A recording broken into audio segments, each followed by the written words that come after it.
అమరావతిలో జరిగిన ఆంధ్రప్రదేశ్ శాసనమండలి సమావేశాల అనంతరం రాజకీయ వాగ్వాదం మరింత వేడెక్కింది. తిరుమల లడ్డూ ప్రసాదం అంశంపై ప్రభుత్వం చర్చకు అనుమతించలేదని ఆరోపిస్తూ ఎమ్మెల్సీ పర్వతరెడ్డి చంద్రశేఖర్ రెడ్డి తీవ్రంగా మండిపడ్డారు.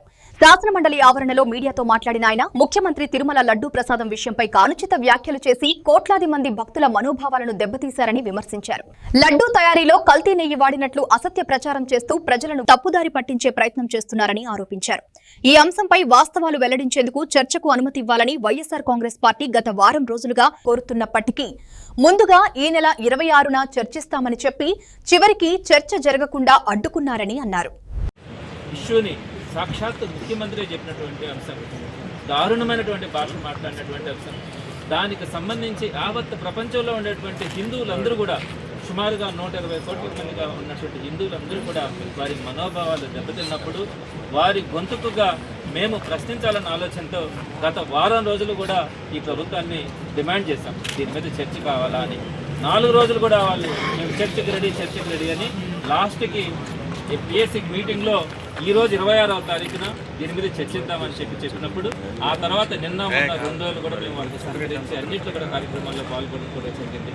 అయితే ఈ రోజున దానికి సంబంధించి చర్చ ప్రారంభం కాగానే అనవసరమైనటువంటి ఇష్యూస్తో అధికార పార్టీ సభ్యులందరూ కూడా గొడవ చేసినటువంటి తీరు చాలా బాధ పెట్టింది. మొదటిగా క్వశ్చన్ అవర్ అయిపోయినా కూడా ఆ క్వశ్చన్ అవర్ని కంటిన్యూ చేయాలని చెప్పడం, లేదా క్వశ్చన్ అవర్ ఆగిపోయింది, ఎందుకు ఆగిపోయిందని నిరసన తెలియజేయడానికి కానీ, ఆ తర్వాత ఈ షార్ట్ డిస్కషన్లో మీరు మాట్లాడకూడదు, మేము చెప్పిందే మీరు వినాలా, మేము ఇచ్చిన స్టేట్మెంట్ మాత్రమే మీరు వినాలా అని చెప్పినటువంటి తీరు కానీ ఎక్కడైనా కూడా మేము షార్ట్ డిస్కషన్ ఎందుకు అప్లై చేసినాం, ప్రజల గొంతు, ప్రజల్లో ఉన్నటువంటి బాధని, ప్రజల మనోభావాలు దెబ్బతిన్నటువంటి విధానాన్ని ఈ ప్రభుత్వం దృష్టికి, ప్రజల దృష్టికి తీసుకురావాలని మేము డిమాండ్ చేసి ఈ షార్ట్ డిస్కషన్ని డిమాండ్ చేసినప్పుడు షార్ట్ డిస్కషన్కి అవకాశం వస్తే ఈరోజు మీరు ఒక స్టేట్మెంట్ ఇచ్చి మీరు విని పొమ్మని చెప్తే అది ఎంతవరకు ధర్మం? అప్పటికి కూడా మేము అన్ని సాక్ష్యాలతో ఉన్నాం. ఎందుకు ఇంత భయపడతా ఉన్నారు? ఎందుకు చర్చకు రావడానికి ముందుకు రావట్లేదు? మేము చెప్తా ఉన్నాం, ఇదొక భారీ కుట్ర, ఇది ఒక పెద్ద స్కామ్.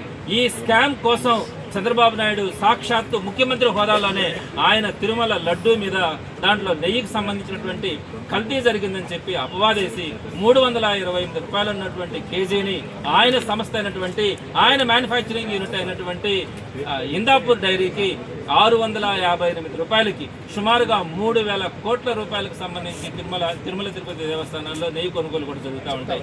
ఆ సందర్భంగా ఈయన దానికి 355 రూపాయల నుంచి 650 రూపాయలకు పైగా ఈ కేజీ నెయ్యి ధరని పెంచుకొని వారి మ్యానుఫ్యాక్చరింగ్ యూనిట్కి ఈరోజు కాంట్రాక్ట్ ఇచ్చుకున్నటువంటి పరిస్థితి, ఇంతకంటే దారుణమైనటువంటి పరిస్థితి ఇంకోటి ఉండదు. ఇంకొకటి మీరు చెప్పినటువంటిది ఏంటి, ఏఆర్ డైరీ నుంచి వచ్చినటువంటి 4 ట్యాంకర్లలో కల్తీ ఉందని చెప్పారు. అసలు ఆ కల్తీ ఎప్పుడు జరిగింది?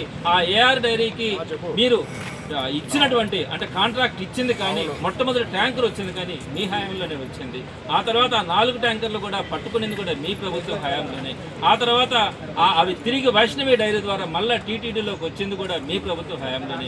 మొత్తం జరిగింది కూడా పొరపాట్లు అంటే మీ ప్రభుత్వంలోనే జరిగినాయి. దాన్ని తీసుకొని వచ్చి వైఎస్ఆర్సీపీకి సంబంధించి అంటగట్టడం ఎంతో దుర్మార్గమో కూడా ఆలోచించాలి. దీనికి సంబంధించి మొత్తం బోలేబాబా డైరీ గురించి కానీ, సంగం డైరీ గురించి కానీ, ఏఆర్ డైరీ గురించి కానీ, వైష్ణవి డైరీ గురించి కానీ, అదేవిధంగా ఇందాపూర్ డైరీ గురించి కానీ, వీటన్నిటికీ పెద్దన్న పాత్ర పోషిస్తున్నటువంటి హెరిటేజ్ డైరీ కానీ, ఈ హెరిటేజ్ ఏ విధంగా ఒక డైరీ మాఫియాను తయారు చేసిందో దాన్నంతా కూడా ప్రూఫ్లతో సహా మేము ప్రూఫ్ చేయడానికి రోజు సభలో మొత్తం కూడా సిద్ధమైతే ఆ సభని జరపడం ఇష్టం లేక ఆ సభని అర్ధాంతరంగా ఆపినటువంటి ఈ కూటమి ప్రభుత్వాన్ని రాబోయే రోజుల్లో కూడా ఎటువంటి పరిస్థితుల్లో కూడా నిలదీయడం జరుగుతుంది. ఖచ్చితంగా చర్చ పూర్తయ్యేంత వరకు కూడా వైఎస్ఆర్సీపీ పట్టుకోవడం కూడా జరుగుతుంది.